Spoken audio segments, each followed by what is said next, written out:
Okay, I'm not sure what I'm going to talk about now. Let me think. So I touched on what is unschooling, why I think unschooling is important. Yeah, so I can talk a bit more about unschooling children and families. And, I don't know so many personally, but my sense is that because they're learning everything by themselves, they're really well equipped to adapt to change. They're independent thinkers. They are used to managing their own time, which is interesting because, for example, me and Timo, we also manage our own time. We don't have a boss, so that seems to me like a pretty important skill. And it's very different to school. School is like a factory in that you clock in, you clock out, you sit at a desk, or you sit at your in a factory. You'd be sitting at your station.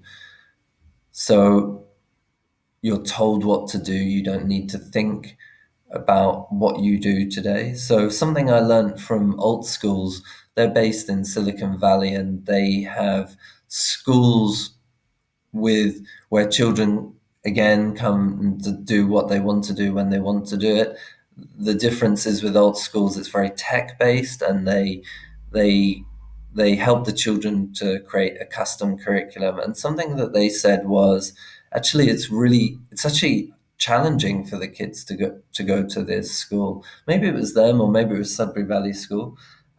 Sudbury Valley School, by the way, is all based on unschooling principle and is a really interesting model from which agile learning centers have arisen, and they also have many people, groups of people have set up Sudbury Valley schools around the world with and so what I wanted to say was that yes, it's challenging for children. It's not the easy it's not the easy ticket. You go to that Sudbury Valley school or an alt school, or you're at home with your parents, and you've got to decide now what you want to learn.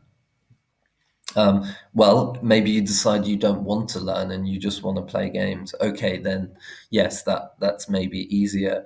But you still need to fill your time, and that's something I do as a digital nomad, and Timo does, and many and entrepreneurs do, and freelancers, etc., etc. So it's certainly a skill to that is valuable, and that is to manage your own time.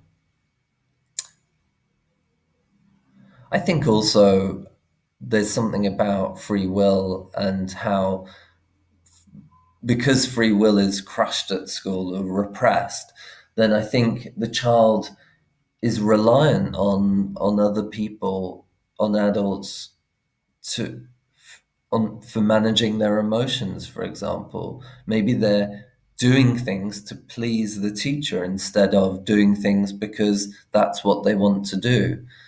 So perhaps an unschooling child has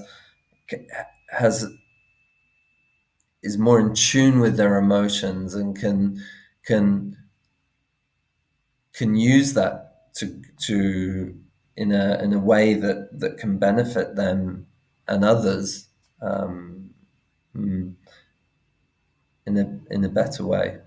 Mm. So what else do I want to talk about? Mm.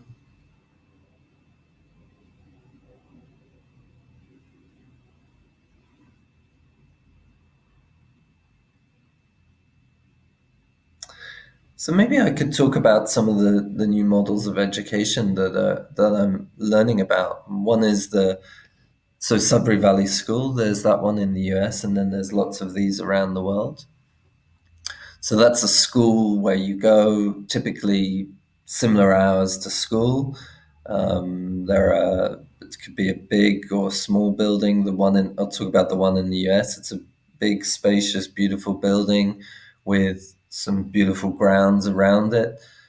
And the children go, they decide what they want to do. So there's a computer room, there's a music room, there's trees which they can climb outside, and I love it because it's a space where children go and they just kind of go with what feels right. Maybe there's some children in here and they want to do something with those children, but half an hour later they want to change, so they go to another room. Kind of reminds me of a community that I went to in Denmark, Ananda Marga, where it was a group of young people from 18 to 40, and there were different room spaces. And I'd find myself attracted to being with this person or doing that, and every day was different. It was very fluid. Felt like there was a lot of love as well. It wasn't right for me, but I think in that kind of space environment where there's a lot of freedom, there is a lot of love, and I can imagine that a child would thrive in that environment. I've just had an idea, and it was something I talked about with Timo. As we were talking about his experiences with a family and an unschooling child, and he said to me, "This girl was 5, and she asked him questions that he couldn't answer." And isn't that amazing? And then I said to him, was there much love in that home? And he said, yes, it was a definite yes. He was so certain that there was love in that home. And I said, okay, well, that's interesting, because I believe that when there's love, a child has the capacity to be really super intelligent, really intelligent. Like, the intelligence isn't limited. So and I believe that's all to do with emotions and feeling our emotions. The more we feel and release our emotions in our body and release them, the more we're able to we tap into an intelligence that's unlimited. So that's just a segue. So I was talking about Sudbury Valley School. So parents pay a fee. It's an annual fee, and I believe they live near the school. So it's not doesn't have boarding facilities. Another school actually is Summerhill in the UK, and it was set up by A.S. Neil, who's a wonderful man. I've read his books and I've found it very inspiring. And there's a couple of principles that he applied, and one was children learn when they want to learn. So sometimes children will go to that school and they'll, because they've been expelled or bullied or what have you, or simply don't like learning, they just won't go to class and they'll just play for a year or two running around in the woods around the school.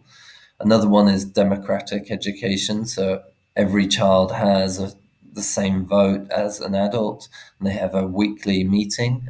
They do the same at Sudbury Valley School. Again, it's actually a boarding school, so children stay there, and again they pay a fee, an annual fee, and children come from around the world. So I think Sudbury Valley is more local children living in the nearby area.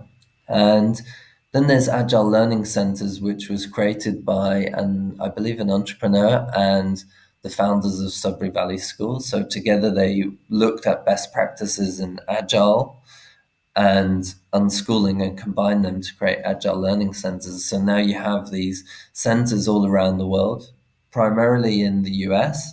And you'll find that a lot of the most kind of avant-garde, interesting things are in the US, because the culture and the political system is set up so that children can be homeschooled, unschooled. There's no disadvantages of them, like perhaps in other countries, like in Vietnam, where if you were homeschooled, it would be more challenging to go to university because you haven't been to school. So those are two models, three models.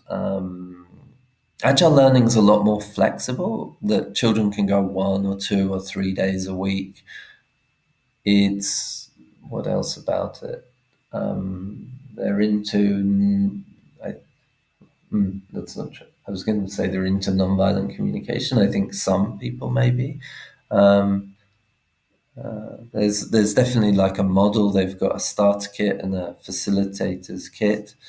And then the last model is Acton Academy, which I've become really interested in more recently. It feels a little bit more ordered than perhaps the other models, which could have disadvantages, but I'm interested in exploring that. I feel like that's all I've got to say for today in these two 10-minute videos. So thank you for listening. Bye.